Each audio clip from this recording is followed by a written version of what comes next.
네, 그 인도 선교의 아버지라고 불리우는 분이 있습니다. 스탠리 존스라는 선교사님인데 그분의 책의 일부를 제가 한번 읽어드리겠습니다. 어느 날 저는 간디와 대화를 나누고 있었습니다. 저는 이런 말을 했습니다. 마하마트 간디, 저는 인도에서 기독교가 생활의 일부처럼 자연스러워지는 것을 너무나 보고 싶습니다.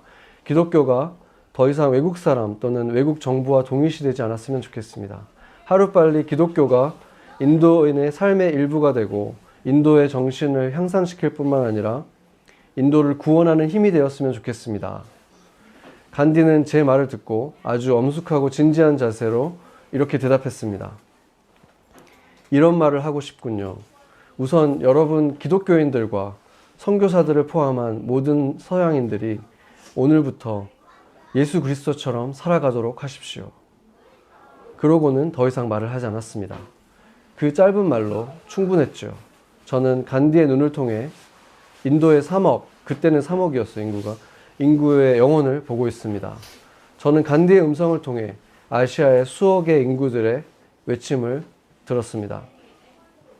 여러분도 잘 알다시피 간디라는 분은 인도의 비폭력, 무저항 평화주의 독립가로서 많은 사람들에게 울림을 준 그런 분이죠. 근데 그분이 자신의 그 무저항, 비폭력, 평화주의 운동을 성경의 예수님으로부터 배웠다고 얘기를 하거든요. 공공연하게 그렇게 예수님을 존경하고 사랑한다고 말을 했습니다. 역사적인 기록으로 그가 예수님을 영접했다, 그리스도인이 됐다라는 기록은 없지만 그 사람의 삶의 모습이 감동이 되는 이유는 그 사람이 예수님처럼 그렇게 행동을 했었기 때문에 그 삶이, 그 실천이 울림을 준 것이죠. 지난주에 이어서 우리가 지금 마가복음 8장을 읽고 있는데 예수님이 직접 하신 말씀이죠. 자기를 부인하고 자기 십자가를 지고 나를 따르라 하신 그 말씀은 옛 자아, 이기적이고 또 무관심하고 자기의 것들만을 소중하게 여기는 이런 자아를 매일 버리고 예수님의 생명으로 십자가를 기꺼이 지는 그 새로운 생명을 우리에게 매일 채워서 그런 삶을 살아라라는 명령이었습니다. 거기에 이어서 오늘은 예수님과 나와 내 복음을 위해서 목숨을 잃으면 구원하겠지만 자기를 위해서 살고자 하면 오히려 그 목숨을 잃을 것이다. 이렇게 말씀을 하시는 거예요. 그래서 뒤에 이어지는 구절까지 보면은 목숨이 그렇게 귀한데 목숨보다 귀한 게 뭐가 있겠느냐 또 이렇게 말씀을 하시잖아요. 그래서 그냥 본문을 쭈르륵 읽으면은 목숨을 버리라고 했다가 목숨이 귀하다고 했다가 이런 뭔가 논리적인 모순이 있는 것 같지만 조금만 우리가 묵상을 해보면 그 의미가 뭔지는 굉장히 분명하죠. 그래서 성경은 그냥 생각 없이 읽으라고 있는 게 아니라 그냥 하나하나 예수님의 말씀처럼 들으면서 묵상을 하라고 우리에게 주신 말씀입니다. 유한은 인간에게 있어서 목숨보다 귀한 게 없죠. 생각을 해보세요. 자식이 어디에서 금메달을 따고 세계 최고가 되었다고 어디에서 상을 받고 했다고 해서 만약에 그 아들이, 그 자녀가 목숨을 잃는다면은 그게 무슨 소용이 있겠습니까? 그 상장이. 그렇잖아요. 그렇기 때문에 가장 중요한 건 생명이에요. 내게 가장 중요한 어떤 존재에게 뭐가 제일 중요할까 생각해 보면 너무 분명해지죠. 생명보다 중요한 건 없습니다. 그런데 그 생명을, 그 인생을 자기가 구원하려고 하면, 그 인생을 자기의 것으로 만들려고 하면 결국 잃어버릴 것이다. 그런데 그 중요한 인생을 예수님을 위해서, 예수님의 복음을 위해서 예수님께 내어드리면, 희생을 하면 오히려 그 생명을 구원하게 될 것이다. 이렇게 말씀하고 있는 것입니다. 이 소중한 인생을 나를 위해서 살지 말라는 거예요. 예수님과 예수님의 복음을 위해서 옛 자아가 바라는 이기적인 것들을 부인하고 버리고 희생하면 예수님께서 내가 너를 구원할 것이다. 내가 너의 삶을 책임질 것이다. 이렇게 말씀하고 있는 거예요. 그게 바로 자기를 부인하고 자기 십자가를 지는 삶인 것입니다. 오늘 본문의 38절을 보면은 같이 한번 읽어보겠습니다. 8장 38절 같이 한번 읽죠. 누구든지 이 음란하고 죄 많은 세대에서 나와 내 말을 부끄러워하면 인자도 아버지의 영광으로 거룩한 천사들과 함께 올 때 그 사람을 부끄러워하리라. 아멘. 그 의미에 대해서 구체적으로 말하고 있는 거예요. 나와 내 복음을 위해서 목숨까지 잃으면 구원하겠지만 반대로 나를 부끄러워하면, 내 말, 복음을 부끄러워하면 나도 심판의 날에 그들을 부끄러워하겠다. 이 구절을 보면은 이 마음이 무거워지죠. 우리가 아무리 아니라고 부인하고 싶어도 그리스도인들로 살아간다는 것을, 내가 그리스도인이라는 것을 과연 자랑하고 있는가? 내 삶은 그 복음이 나타나는 삶을 살고 있는가? 예수님을 자랑하는 삶을 살고 있는가? 아니면은 세상에서도 꽤 괜찮은 사람으로 보이기 위해서, 세상에서도 뭔가 쿨한 사람으로 보이고 싶어서 예수님을 따라 사는 삶은 고사하고 예수님을 믿는다는 것 자체도 뭔가 드러내지 않고 부끄러워하면서 살아가고 있지는 않은가. 바로 그런 세대의 사람들에게 경고하고 있기 때문에 마음이 무거워지는 것입니다. 최근 조사를 보니까 한국에서 대학생들 중에서 교회를 다니고 있다고 자기가 표시한 사람이 2%라는 거예요. 너무 충격적이잖아요. 그런데 그게 충격적인 두 가지 이유가 있는 것 같아요. 정말 그리스도인들의 수가 급격하게 감소했다는 것도 충격적이지만 아무리 생각해도 2%는 아닐 거거든요. 자기가 그리스도인이라고 말하는 것이 부끄러운 세대라는 거예요. 그래서 자기가 그리스도인이지만 그리스도인이라고 얘기하는 것을 꺼려한다는 거죠. 우리가 지금 그런 세대를 살아가고 있습니다. 그런데 미국에서 지난 2월 8일 날, 그 수요일 날이죠. 켄터키의 한 대학교에서 한 젊은 목사님이 Love in Action이라는 설교를 했어요. 사랑을 행하라, 이런 설교인 건데, 기독교 대학이기 때문에 그거에는 채플이 있잖아요. 채플 시간이 있어요. 수요일 오전, 금요일 오전에는 1시간 그 45분 수업, 거기를 채플에 들어갔다 오면은 점수를 주는 그런 게 있잖아요. 그렇기 때문에 매주 그런 시간이 있었는데 특별할 게 조금도 없었어요. 찬양도 원래 항상 하던 사람들이 하고, 설교도 그분이 그날 처음 온 것도 아니고 자주 오는 그런 분이었습니다. 그분이 어떤 분이었냐면 저희 교단 CNM에서 대학생들을 리크루트하는, 대학생들을 단기 선교 같은 데 리크루트를 하는 인비전이라고 하는 디비전이 있어요.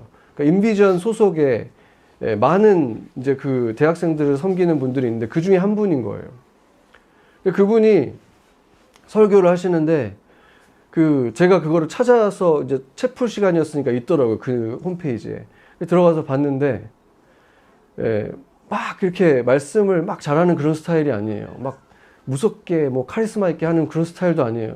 오히려 처음에 와가지고는 막 뒤지는 거예요. 그래서 뭐 하나 했더니 프레젠테이션 하는 그 리모컨이 어디 자기 주머니에 있는데 잊어버린 거예요. 그래서 결국 주머니에 찾아놓고 또 찾았다 뭐 이렇게 하시고, 또 바닥에 이렇게 걸어 다니시다가 거기에 이렇게 뭐 스크루 드라이브 이런 게 있었나 봐요. 목 같은 게. 그걸 이렇게 또 자기가 주워가지고 어떻게 할까 막 이러더니 또 자기 주머니에 집어넣고, 뭔가 좀 어설퍼 보이는 그런 분이었어요. 그런데 그분이 그렇게 막 혼자서 못을 주머니에 넣더니 막 이거 뭐 이렇게 바지 뚫어지는 건 아니겠지 뭐 이러면서 실없는 농담도 막 하고, 이런 그냥 너무나 평범해 보이는 그런 분이었거든요. 그런 분이 특별해 보이지 않는 설교를 하고 한 20-30분 정도 된 설교를 하더니 그냥 쑥 떠났어요. 그때가 시간이 한 10시 45분 정도 됐습니다. 대부분의 학생들이, 그 사람도 떠나고 학생들도 같이 그 시간에 거의 막 떠났어요. 수업에 가야 되니까. 그런데 찬양팀도 이제 남아서 있는 사람들이, 기도하는 사람들이 있으니까 몇 곡 더, 한두 곡 더 하려고 찬양을 하고 있었는데 갑자기 사람들이 한두 명씩 기도하는 무리가 생기기 시작합니다. 나갔던 청년들이, 학생들이 다시 돌아오기 시작해요. 그렇게 이렇게 3, 4, 5 모여서 기도를 막 하는 모임이 시작됐는데, 그게 지금 오늘이 11일째거든요. 11일. 근데 지금까지 이어지고 있습니다. 그 채플이 끝나지를 않았어요. 2월 8일 10시 45분에 끝나야 되는데, 그 지금까지 미국의 1995년에 위튼 칼리지에서 그런 일이 있었고, 그 전에 똑같은 그 대학에서 1970년대에 그때는 144시간, 한 4, 5일 정도 그런 일이 있었는데 그 모든 기록을 다 갈아치우고 그리고 참여 인원도 전국에서 지금 이제 다 모여들죠. 지금은 이제 소셜미디어 때문에 더 많이 알려져가지고 이렇게 된 거예요. 지금까지도 사람들이 어떤 때는 누가 나와서 설교하기도 하고 어떤 때는 누가 나와서 그냥 말씀을 막 읽기도 하고 자기가 잘못한 거 회개를 하기도 하고 기도하고 찬양하면서 지금 11일째 계속 이어지고 있는 거예요. 부흥이 일어나고 있는 거예요. 지금 이 시대에. 이게 부흥이 아니면 뭐가 부흥이겠습니까? 그 2월 8일 수요일 날 채플의 본문이 로마서 12장이었어요. 오늘 우리 본문의 메시지하고 사실은 동일한 거예요. 이 음란한 세대를 본받지 말고 예수의 복음을 자랑하면서 자기 십자가를 지는 게 뭡니까? 산 제물로 사는 것이 자기 십자가 지는 거라 그랬잖아요. 그 메시지인 거예요. 듣기만 하지 말고 여기서 말하는 이 메시지를 듣기만 하지 말고 행하라는 그 메시지였습니다. 오늘 이 본문 그 12장을 우리가 한번 로마서 12장 한번 지금 찾아보겠습니다.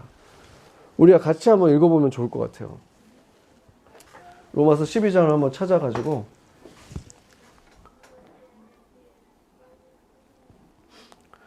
여기서부터 이렇게 바울 형제부터 이렇게 돌아가면서 한번 읽으면 좋겠습니다. 로마서 12장 1절을 읽어주시고 이렇게 돌아가겠습니다. 네. 그러므로 형제들아 내가 하나님의 모든 자비하심으로 너희를 권하노니 너희 몸을 하나님이 기뻐하시는 거룩한 산 제물로 드리라. 이는 너희가 드릴 영적 예배니라. 너희는 이 세대를 본받지 말고 오직 마음을 새롭게 함으로 변화를 받아 하나님의 선하시고 기뻐하시고 온전하신 뜻을 무엇인지 분별하도록 하라. 네.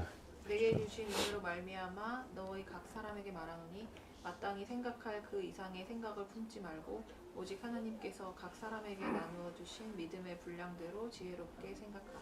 그 뒤에 네. 우리가 한 몸에 많은 지체를 가졌으나 모든 지체가 같은 기능을 가진 것이 아니니 그 옆으로 가시고 네. 이와 같이 우리 많은 사람이 그리스도 안에서 한 몸이 되어 서로 지체가 되었는다.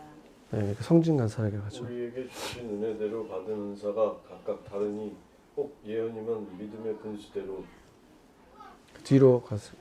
네. 꼭 섬기는 일이면 섬기는 일로, 꼭 가르치는 자면 가르치는 일로. 그 옆에 네. 꼭 위로하는 자는 위로하는 일로, 구제하는 자는 황실함으로, 다스리는 자는 부지런함으로, 긍휼을 베푸는 자는 즐거움으로 할 것이라. 사랑에는 거짓이 없나니 악을 미워하고 선에 속하라. 형제를 사랑하여 서로 우애하고 존경하기를 서로 먼저 하며 부지런하여 게으르지 말고 열심히 굶고 주를 섬기라. 소망 중에 즐거워하며 환난 중에 참으며 기도에 항상 힘쓰며 성도들의 쓸 것을 공급하며 손 대접하기를 힘쓰라. 너희를 박해하는 자를 축복하라. 축복하고 저주하지 말라. 즐거워한 자들과 함께 즐거워하고 울은 자들과 함께 울라. 네, 그럼 다시 돌아오겠습니다. 거기서부터. 네, 네 다시 여기서. 아, 성렬 형제. 네. 높은 마음을 같이하며 높은 데 마음을 두지 말고 도리어 낮은 데 처하며 스스로 지혜 있는 체 하지 말라. 아무에게도 악을 악으로 갚지 말고 모든 사람 앞에서 선한 일을 도모하라. 할 수 있거든 너희로서는 모든 사람에게 더불어 평화하라. 내 사랑하는 자들아 너희가 친히 원수를 갚지 말고 하나님의 진노하심에 맡기라. 기록되었을 때 원수 갚는 것이 내게 있으니 내가 갚으리라고 주께서 말씀하시니라. 내 원수가 줄이거든 먹이고 목마르거든 마시게 하라. 그리함으로 내가 숯불을 그 머리에 쌓아 놓으리라. 악에게 지지 말고 선으로 악을 이기라. 아멘. 네. 이 바울의 서신에서 그 너희 몸을 산 제물로 드리라 이렇게 선언하면서 이게 시작하고 있는 것인데 바로 자기의 십자가를 지고 사는 삶인 것이죠. 하나님이 나한테 지금 내가 하나님께 나를 드렸을 때 하나님이 나에게 요구하는 삶, 그 삶을 살아가는 것이 바로 산 제물로 예수님을 내 인생의 참 주인으로 삼고 살아가는 삶의 모습입니다. 그래서 로마서 12장 전체는 결국은 자기를 부인하고 십자가를 지고 살아가는 것, 이것이 어떤 모습인지 예수와 예수의 복음을 위해서 내 생명을 주님께 드린다는 것이 어떤 것인지, 예수를 부끄러워하지 않고 자랑하면서 살아가는 삶의 모습이 어떤 것인지 굉장히 구체적이고 명확하게 지금 얘기하고 있는 것입니다. 이 악하고 음란한 세대를 거스르면서 하나님의 뜻을 분별하면서 하나님의 뜻대로 살아가는 삶, 복음적인 삶의 모습이 어떤 삶의 모습인지 직접적으로 지금 알려주시는 거죠. 그래서 3장 8절을 보면은 3절에서 8절 12장 이 3절 로마서 12장 3절을 보면은 여기 보면 지금 마땅히 생각할 그 이상의 생각을 품지 말고 오직 하나님에게서 각 사람에게 나누어진 믿음의 분량대로 지혜롭게 생각하라. 이것은 잘난 척하지 말라는 거예요. 한마디로 교만하지 말라는 거예요. 어떤 사람은 육체적으로 더 건강하게 태어났고 아름다운 외모를 가지고 태어났고 또 자신보다 어떤 사람들보다 뭔가 우월한 것들을 가지고 있는데 그걸 가지고 자랑하지 말라는 거예요. 돈을 많이 버는 사람들은 어느 순간 보면은 자기보다 돈을 적게 버는 사람들을 무시하잖아요. 많이 배운 사람들은 자기보다 적게 배운 사람들을 무시하잖아요. 사람들이 볼 때 누가 봐도 세상에서 중요한 일을 하고 있는 사람들은 하찮게 보이는 일을 하는 사람들을 보면서 무시한다는 거예요.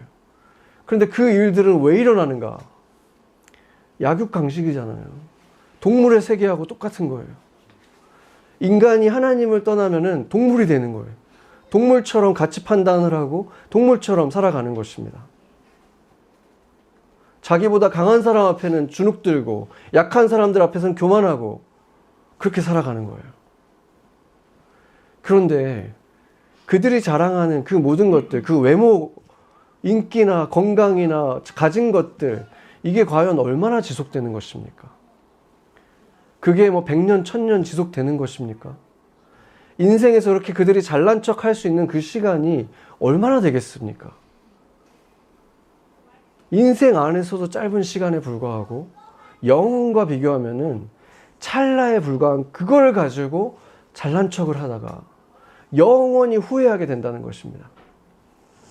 인생에 비하면은 성경은 그것을 갈아입는 옷처럼 비유를 해요. 잠깐 지금 입은 이 옷이 훌륭하다고, 다 내려놓고 가야 되는 이 옷이 훌륭하다고 자랑하는 이 사람들이 나중에 얼마나 후회를 할 것입니까?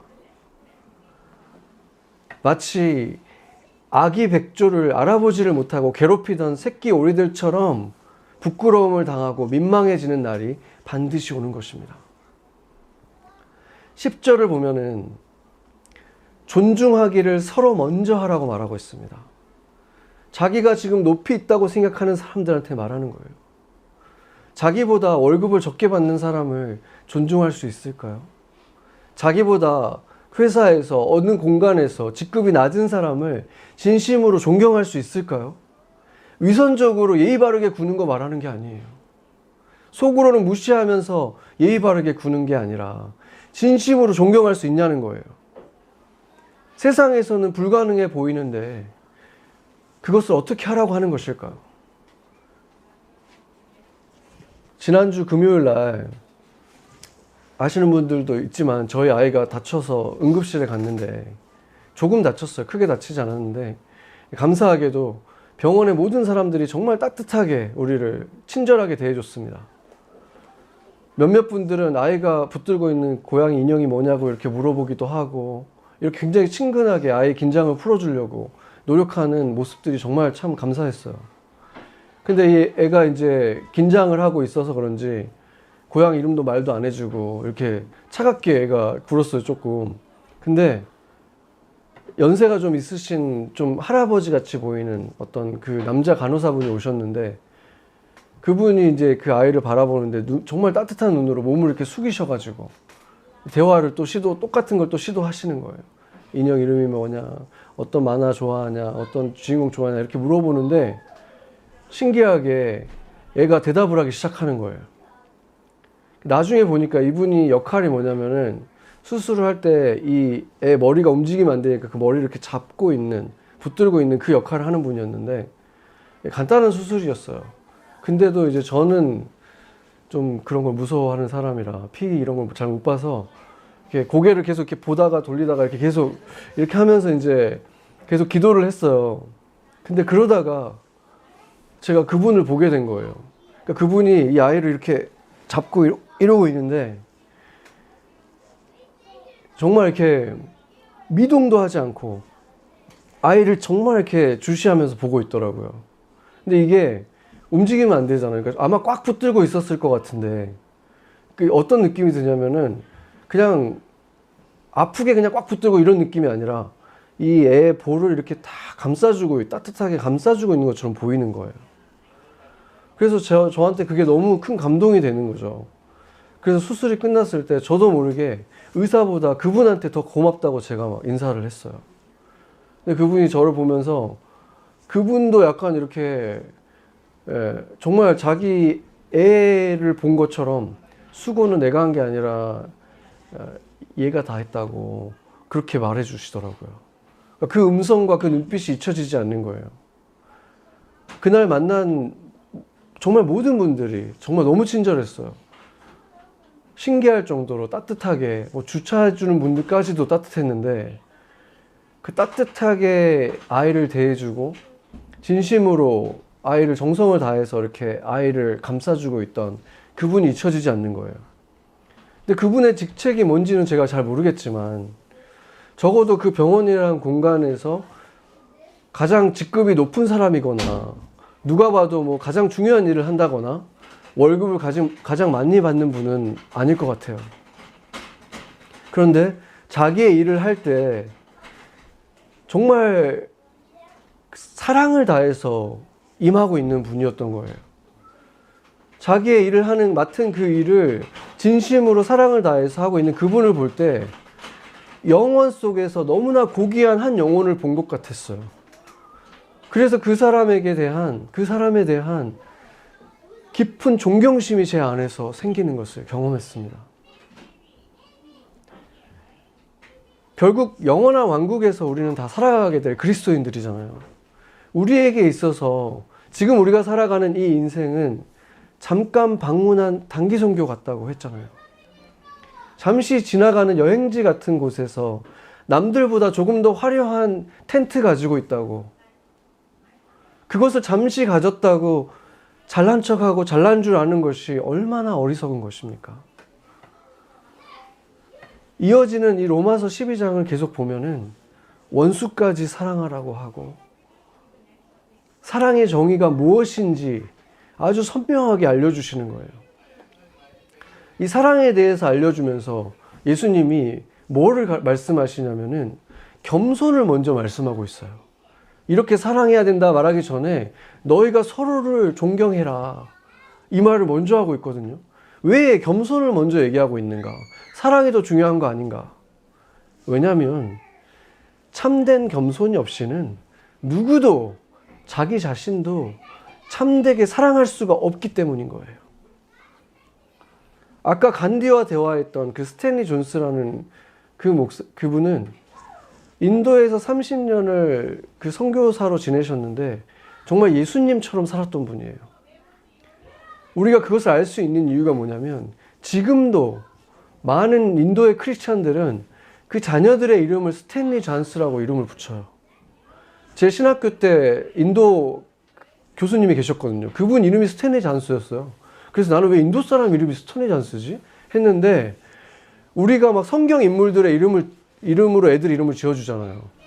근데 그분 이름으로 인도 사람들이, 현지인들이 그 미국 사람 이름을 짓는다는 거는, 그분을 영국 사람 이름을 정한다는 거는 그분을 얼마나 존경하는지 알 수 있는 거잖아요. 그러니까 그 정도로 엄청난 존경을 받는 그런 분인데 그분에게 간디가 자신을 바라보면서 그분에게 얘기한 거예요. 예수님처럼 사십시오. 그런데 그 말을 들었을 때 이분이 전혀 이의를 제기하지 않는다는 거예요.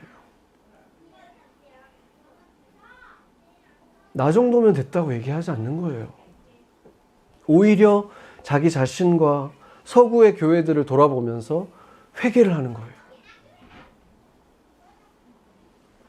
이것이 바로 참된 겸손인 거예요. 마음이 참으로 겸손해지면은 누군가를 하나님의 사랑으로 사랑할 수 있게 되는 거예요. 그 사랑이 세상 사람들이 말하는 그런 사랑이 아니라 사랑이 거듭났을 때 나타나는 그 사랑을 하게 되는 거예요. 오늘 그 로마서 12장 15절 같이 한번 읽어보겠습니다. 12장 15절. 우리가 요즘에 많이 묵상하게 되는 말씀인 것 같아요. 여기 뭐 재난이 일어나고 많은 힘든 일들이 있을 때 우리가 특별히 묵상하는데 같이 읽겠습니다. 즐거워하는 자들과 함께 즐거워하고 우는 자들과 함께 울라. 아멘.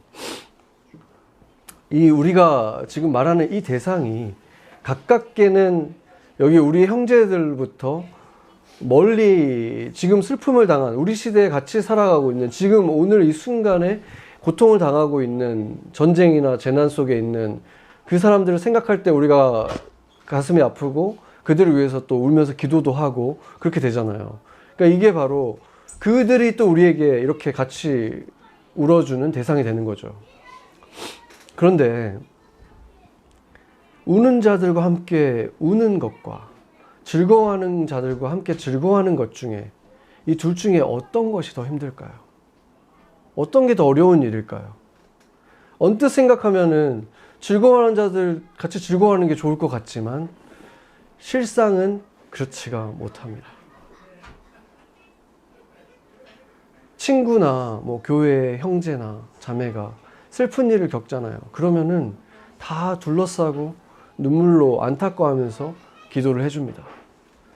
그런데 그 사람이 모든 문제가 해결되고 갑자기 출세하고 잘 되고 나보다 연봉도 더 많이 받고 소위 잘 되게 되면 이상하게 즐겁지가 않은 거예요. 같이 슬퍼하는 것은 할 수가 있는데 같이 기뻐하는 거 이게 안 된다는 거예요. 그런데 이게 뭘 보여줍니까? 이게 보여주는 것은 사실은 그가 울 때 같이 슬퍼해줬던 그 사랑도 참된 사랑에는 한참 못한 그런 사랑이었다는 것이 드러나는 거예요. 세상 사람들도 그러잖아요. 사촌이 힘들면 기꺼이 도와주지만 땅을 사면 배 아프다 그러잖아요. 지금 딱 그 수준의 사랑에 불과한 거예요. 그래서 로마서 12장은 사랑보다 겸손을 먼저 가르치는 것입니다. 세상의 눈을 벗겨내야만 할 수 있는 사랑, 영원한 눈으로 봐야만 할 수 있는 사랑, 영원한 눈으로 자신을 바라보고 세상을 바라보고 내가 사랑해야 될 사람들을 바라볼 때 영의 눈이 열렸을 때 거기에서 참된 겸손을 배우면 그 사람이 지금 어떻기 때문이 아니라 영원한 속에서 그 사람이 누구인지를 볼 때 그렇게 사랑을 할 수 있어야 된다는 거예요.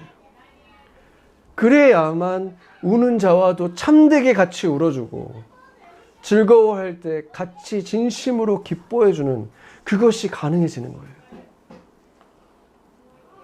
그것이 천국의 사랑이고 세상의 사랑이 아니라 거듭난 사랑입니다.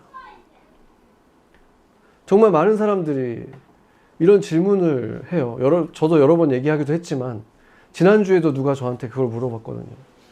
천국에 상급이 있다는 것은 천국에 빈부격차가 있을 수는 없는 거 아니냐. 그러면은 누군가가 나보다 잘 되고 나는 작고 이런 곳에서 어떻게 행복을 느낄 수 있느냐. 차별이 있다면 그것이 천국이 될 수 있느냐. 이런 질문이에요. 예.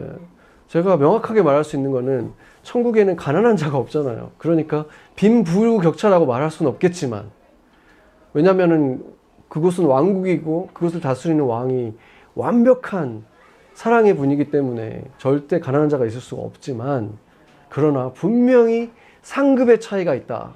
영광의 차이는 분명히 존재하는 거예요. 그런데 그곳에는 죄가 없기 때문에 당연히 시기와 질투가 없습니다. 죄의 가장 선명한 열매가 시기와 질투예요. 인생에 있어서 시기와 질투만 하지 않아도 몇 배로 행복해질 수 있다는 거예요. 내가 불행한 이유가 대부분 다 누군가와 비교하면서 불행해지는 거가 있기 때문인데 그래서 예수님께서 우리에게 그것을 요구했다는 것은 사실 크리스찬들은 그게 가능하다는 거거든요. 그렇게 세상적인 기준이 아닌 눈으로 우리를 서로를 바라볼 수 있고, 그렇기 때문에 가까이 있는 사람들의 잘됨을 정말 같이 기뻐해 줄 수 있고, 그래서 같이 정말 슬퍼해 줄 수도 있고, 그렇다면은 그것만 해도 이미 크리스찬의 삶은 몇 배로 더 행복해질 수 있다는 거죠. 다른 사람들에 비해서. 그러면 어떻게 그럴 수 있는가? 그러니까 로마서 12장 후반절을 보면은 거기서 이제 한술 더 떠가지고 원수도 사랑하고 축복하고 악을 악으로 갚지 말고 원수에게 도리어 은혜를 베풀어라. 악에게 지지 말고 선으로 악을 이겨라. 이렇게 말씀하고 있거든요. 그러니까 이게 너무나 어려운 일이죠. 정말 불가능한 일이에요. 그냥 들으면 가능하지 않은 일인데, 이것에 대한 비밀이 함축되어 있는 구절이 바로 로마서 12장 2절입니다. 12장 2절을 다시 한번 같이 읽어보겠습니다. 읽겠습니다. 너희는 이 세대를 본받지 말고 오직 마음을 새롭게 함으로 변화를 받아 하나님의 선하시고 기뻐하시고 온전하신 뜻이 무엇인지 분별하도록 하라. 아멘. 이 세대를 본받지 말고 새롭게 변화를 받아. 여기에는 지금 두 가지의 동사가 있죠. 본받지 말아라, 변화를 받아라. 그런데 이 두 가지 동사를 우리가 좀 살펴봐야 되는데, 한국어나 영어는 동사의 태가 능동태와 수동태 두 가지밖에 없어요. 그러니까 능동태는 제 힘으로 움직이는 거예요. 뭔가를 하다, 이게 이제 능동태죠. 그리고 수동태는 뭐죠? 뭔가를 하게 되다, 이게 수동태죠. 그런데 헬라어에는 이 한국어나 영어에 없는 중간태라는 게 있어요. 중간태는 뭐냐면은 두 가지 힘이 동시에 존재하는 거예요. 자기의 힘과 외부의 힘이 동시에 있으면서 이루어지는 일이 이 중간태입니다. 그러니까 이 세대를 본받지 않는 것, 마음을 새롭게 함으로 변화를 받는 것, 이 두 가지가 다 중간태라는 거예요. 두 가지를 주님이 함께 해주셔야만 가능하다는 거예요. 나의 의지와 주님의 도우심과 능동과 수동이 동시에 들어갈 때만 가능해진다는 것입니다. 이 세대를 본받지 않기 위해서, 매일 새롭게 되기 위해서, 자기의 욕심들을 버리기 위해서, 자기 십자가를 지기 위해서, 함께 슬퍼하기 위해서, 또 진심으로 함께 기뻐하기 위해서 우리가 나의 의지와 주님의 도우심으로 가능해지다는 거예요.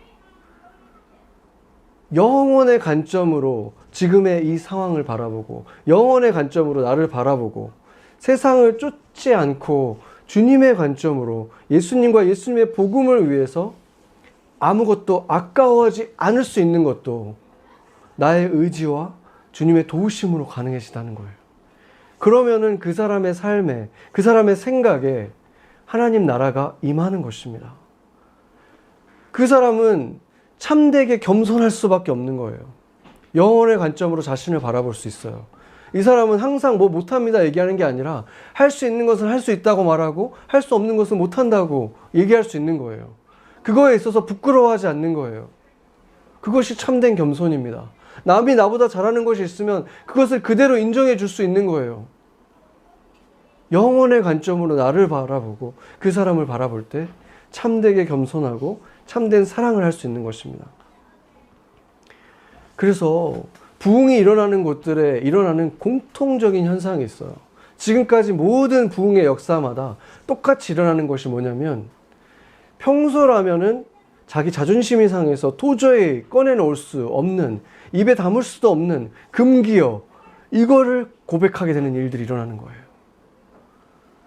실상은 내가 얼마나 교만한 사람이었는지, 겉으로는 내가 친절하고 예의 바른 사람이었지만 속으로는 다른 사람들을 얼마나 낮게 바라보고 있었고 무시해 왔는지, 그 빛 가운데서 견딜 수가 없는 거예요. 그게 견딜 수가 없어요. 자신이 감추고 있는 이 가증함이, 그걸 숨길 수가 없는 거예요. 처절하게 자신의 그 가식을 회개하는 것입니다. 얼마나 사실은 사람을, 얼마나 다른 사람들을 연봉을 가지고 그 사람, 많이 받는 사람에게는 주눅들고 적게 받는 사람은 무시해 왔는지, 그 교만으로 인해서 썩어 문드러져 가고 있는 자신의 영혼을 견딜 수가 없게 되는 거예요. 계속 그렇게 살 수는 없겠다. 그 고통이 찾아오는 거예요.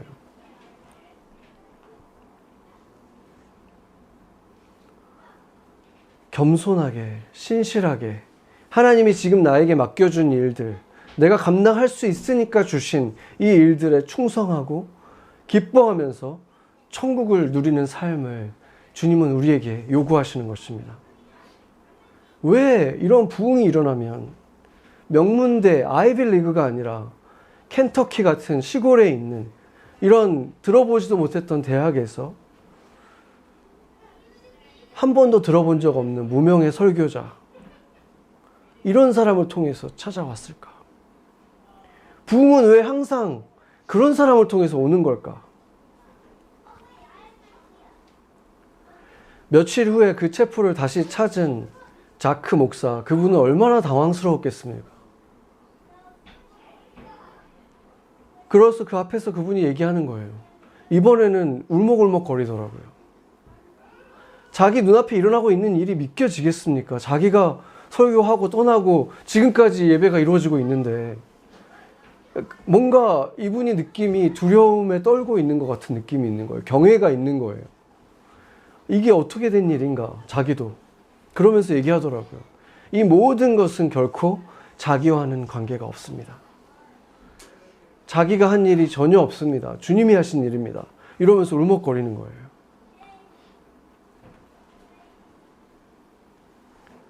이런 사람들의 특징은 자신들이 자격이 없다는 것을 너무나 잘 알고 있는 사람들인 거예요. 그곳에 설 자격도 없고 누구를 가르칠 자격도 없고 은혜가 아니면 그리스도인이라고 불릴 자격도 없다는 사실을, 그러기 때문에 누구 앞에서도 감히 교만할 수 없는 작은 사람들이기 때문에 바로 그 사람들을 통해서 부흥이 오는 것입니다. 저도 바로 그런 사람 중에 하나예요. 나 같은 자가 어떻게 감히 하나님의 말씀을 예수님의 자리에 서서 대언이라는 것을 할 수 있을까? 이거는 정말 은혜가 아니면 절대로 있을 수가 없는 일이다. 이거는 정말 매주 기적이 일어나는 거다. 그래서 저도 소망을 갖는 거예요. 나같이 작은 자를 통해서 부흥이 오는 거니까, 자격이 없는 자를 통해서, 그것을 너무나 잘 아는 자를 통해서 부흥이 올 것이다 라는 그 소망을 가진 것입니다. 여러분은 어떻습니까? 여러분이 스스로 그런 마음을 가지고, 목마름을 가지고, 가난한 마음을 가지고 주님을 찾으면 주님이 뭐라고 했습니까? 그런 자들이 복이 있다. 의에 목마르고 배고픈 자들이 복이 있다. 왜냐하면 그들은 채워질 거니까. 주님이 채우실 거니까. 저는 우리 교회가 그런 교회가 되어가고 있다고 믿습니다.